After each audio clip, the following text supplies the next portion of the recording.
பகவத்கீதையில் ஃபஸ்ட்டு சாப்டரில் 33வது ஸ்லோகம்.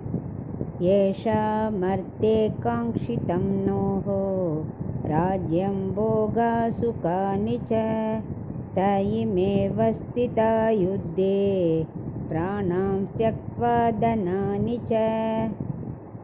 இப்போ இதுக்குள்ள அர்த்தத்தை பார்க்கலாம். அர்ஜுனன் தான் இன்னும் புலம்பின்னு இருக்கான். யாருக்கு ராஜ்யம் போகம் சுகம் இதெல்லாம் வேணும்னு விருப்பம் இருக்கோ அவள்லாம் அதையெல்லாம் துறக்கிறதுக்காக எதிரணியில் இருக்கா. இனி போர் புரிஞ்சு என்ன பிரயோஜனம்? ராஜ்யத்தை தம்பிகளுக்கு குருவிற்கு சமர்ப்பிக்காமல் நான் மட்டும் வைத்துக்கொண்டு என்ன பயன்? மாடுகள் மரங்கள் நதிகள் என்னைக்கானு தன் சோத்துக்காக வாழ்ந்துட்டுருக்காது, தனக்குன்னு வச்சுட்டுருக்காது.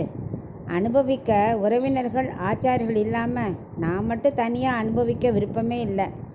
ஆச்சாரியர்கள் பீஷ்மர் அனைவரும் பாருங்க துரியோதன பக்கத்தில் போராட தயாராக இருக்கா.